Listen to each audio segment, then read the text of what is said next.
Hello there guys, welcome to Dinos World. Surprise, surprise, I have the all new Pulsar 125 with me. Everything that you need to know about this sensational new launch. It's kind of a surprise and I feel it's kind of a master stroke from Bajaj.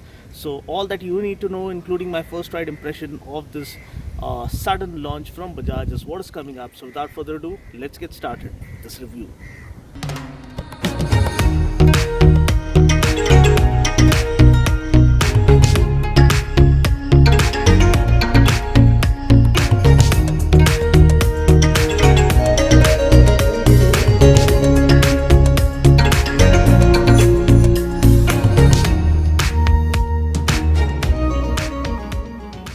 So this is the Bajaj Pulsar 125. Now all along, though Bajaj has been dominating the entry-level sport bike segment with brand Pulsar, the commuter segment has always been evading them, not allowing them to find a strong foothold in the 125cc segment.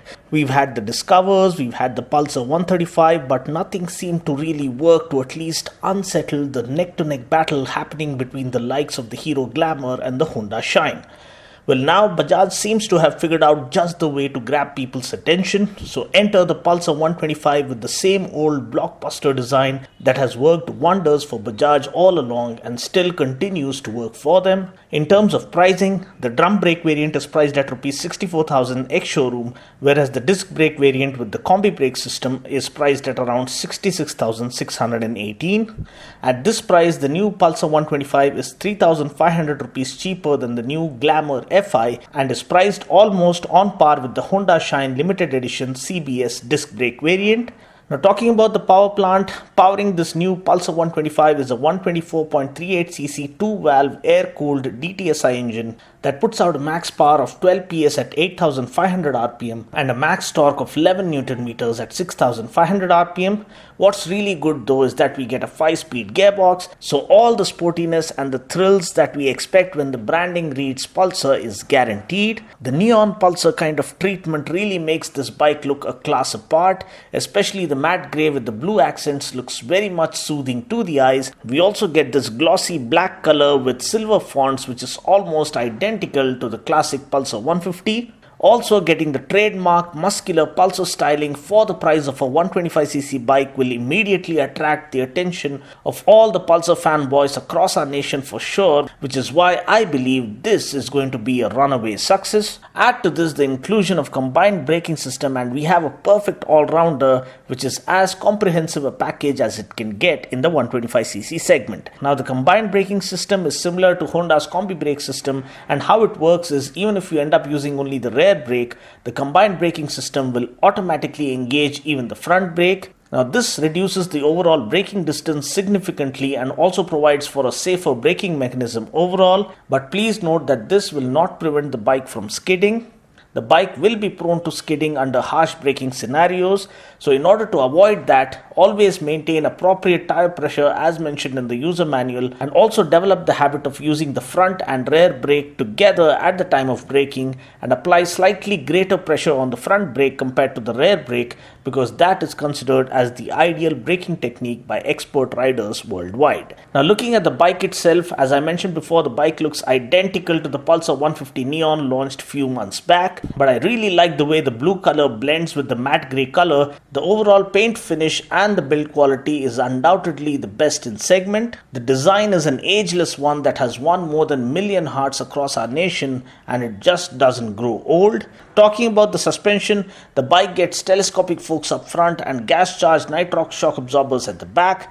Talking about the brakes, we get a 240mm disc brake up front and we get a drum brake at the back, but we do get combined braking system, about which I've already explained earlier in this video.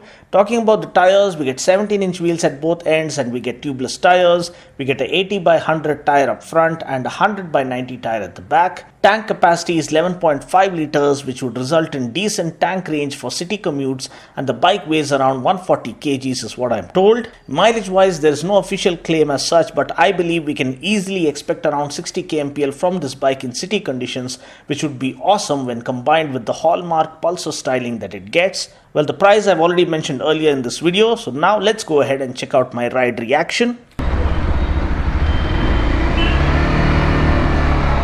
Hello there guys, so this is my first ride impression or first ride reaction. Very short ride within the city limits, won't be able to push it all the far. So I believe they've given the Pulsar 125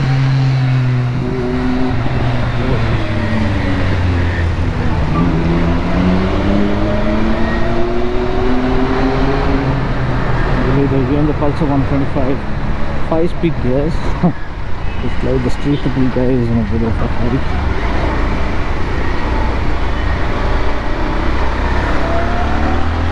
And it also gets combi brake system. I already demonstrated to you guys as to how it works. Just in case you apply only the rear brake, the front brake gets engaged automatically. The state of tune of this engine is very sweet and peppy.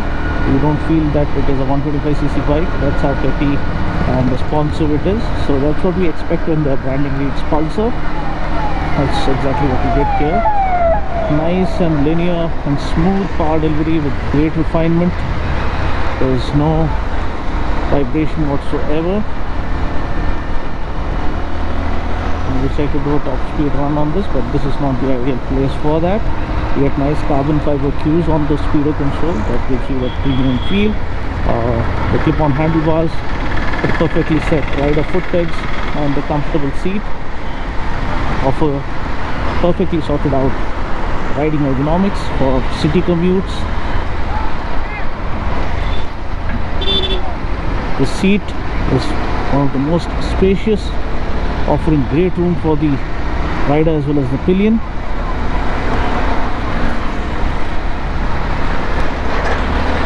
The clutch feel isn't all that hard. It's manageable and usable in city conditions. Throttle response is phenomenal, light and responsive, something that you will enjoy day in and day out. Light and flickable handling characteristics, and great that they've given the 125 the avatar of the 150. This is the same kind of a color theme reminiscent of the neon Pulsar 150. It's only that you get this blue badging and the blue Pulsar insignia. Goes really well with the grey color. The matte finish looks very premium.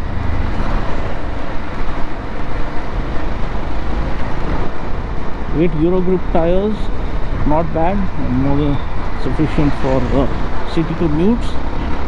The braking is good as well.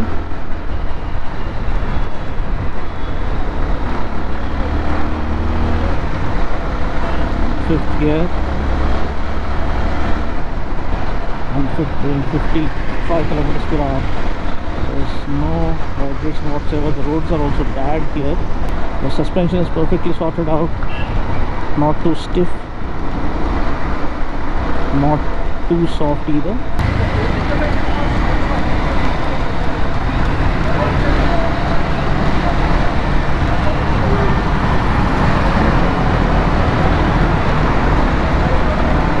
This orange backlit display that looks great in the dark. It's not apparent in daylight. Light and flickable, easy to maneuver through chock-a-block city traffic conditions that are prevalent right now. You can see,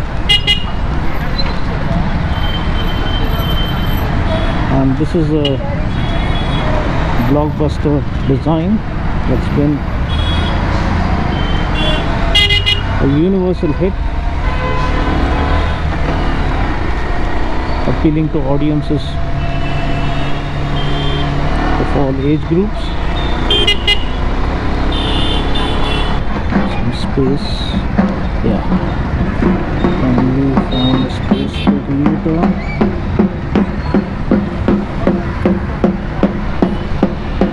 Oh, so let's ride through this market.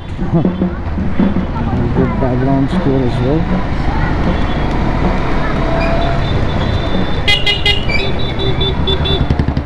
You can see in such narrow roads congested roads, bikes like these makes perfect sense. Usable power, good overtaking power as well on offer, just in case I want to make those quick overtakes. To be ultra careful. This junction, you have people coming in from all over the place. So that's pretty much it. Pulsar 125 seems like the ideal formula that defines or fits the category of a city commuter. Has the universally appealing Pulsar 150 design, good fit and finish with the kind of a neon theme happening. You have the matte finish for the paint and the blue color goes perfectly well. Riding ergonomics are perfectly sorted out. Brakes, you get combi brake system, which means even if you apply only the rear brake, the front brake is applied automatically. So but still I would always suggest you apply both the brakes at a time. Nice and overcast conditions here. I am winding up this review. Nice and smooth, linear power delivery, great refinement, good rev happy engine. Even for a 125, it is a very decent proposition, I can say. This guy stopped in the middle of nowhere. That's how people are here. So just ring of the throttle and the bike comes alive in the lower gears.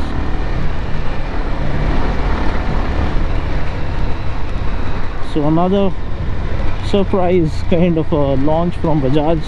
I'm sure this is going to be working wonders for them, because the Discover had been struggling. Almost they were struggling to get themselves noticed in the 125cc category with almost any product they tried to come up with. But I think this is the success formula that they should have deployed first up, because this immediately appeals to the people, because this is a design, it's a trusted and proven track record. Anything and everything that you launch with this design is bound to be successful.